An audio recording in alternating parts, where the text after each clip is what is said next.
Chapter 11. Sammie's and Susie's Terrible Time. You may be sure that the two little children were very much frightened when they were floating down the stream behind Nurse Jane Fuzzy Wuzzy, with the boys on the bank throwing stones at them and the dog barking as hard as he could bark. "Stick the dog in the water after them," called one boy.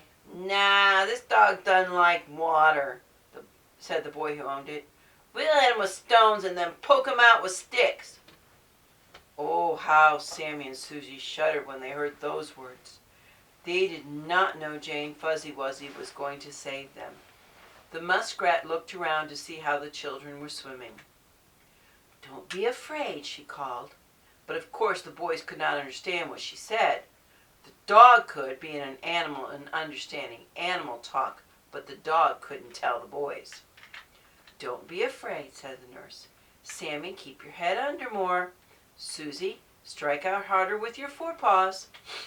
The two bunny children did as they were told.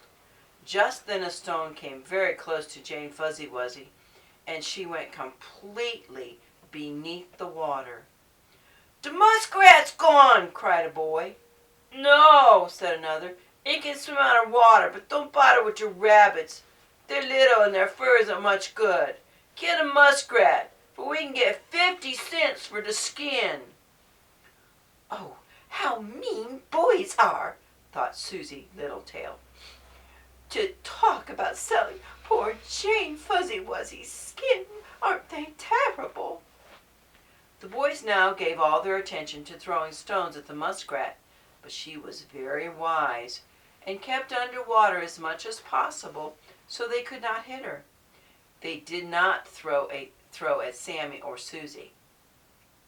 Presently Jane Fuzzy Wuzzy swam backward under water and came up near Sammie. She put her sharp nose close to his ear and whispered, "Downstream a little way is a burrow where I used to live. The front door is under water, but if you hold your breath you can dive in, get in, and come up in the dry part. Then you can dig a way out in a field and we can go home and escape the boys." Jane told the same thing to Susie, and pretty soon when they came to the place, the two bunny children took a long breath and dived down underwater. Sammie and Susie took hold of the long tail of Jane Fuzzy Wuzzy to guide them in the dark.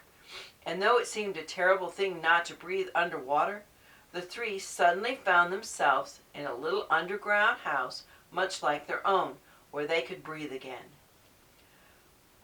"Now we are safe," exclaimed the muskrat.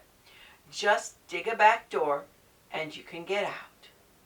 So Sammie and Susie did so, and pretty soon they found themselves in a nice field some distance back from the water.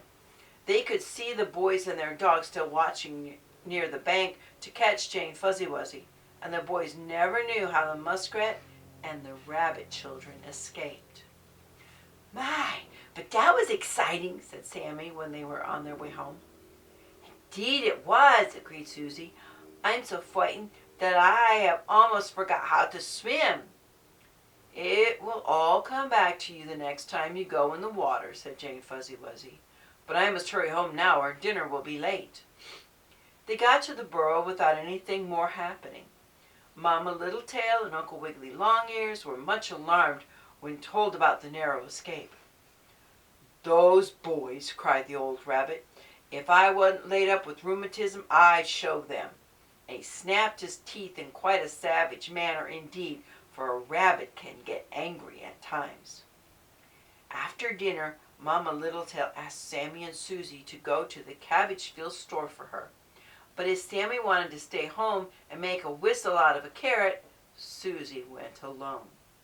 As she was walking along under a big tree, she heard a noise in the branches, and looking up, she saw a number of squirrels. One was the squirrel who had given her old nest to Mrs. Wren. The little gray chaps were running about, seemingly much excited over something. Presently they all scampered down, and Susie saw that they had their mouths full of nuts. They put them on the ground in a little heap, and then the little bunny girl noticed that there was nearby an old stump, and it was set just like a table with dried leaves for plates and the tops of acorns for nuts. "What is going on here?" Susie asked the squirrel whom she knew. "I am giving a party in honor of having moved into my new nest," said the squirrel. "Wouldn't you like to come?" "Yes," said Susie very politely. "I would like very much to." "Then," said the squirrel, "hop on the stump and I will get an extra pig for you." Susie did so. It was the first party she had ever attended. But I can't tell you what happened until tomorrow.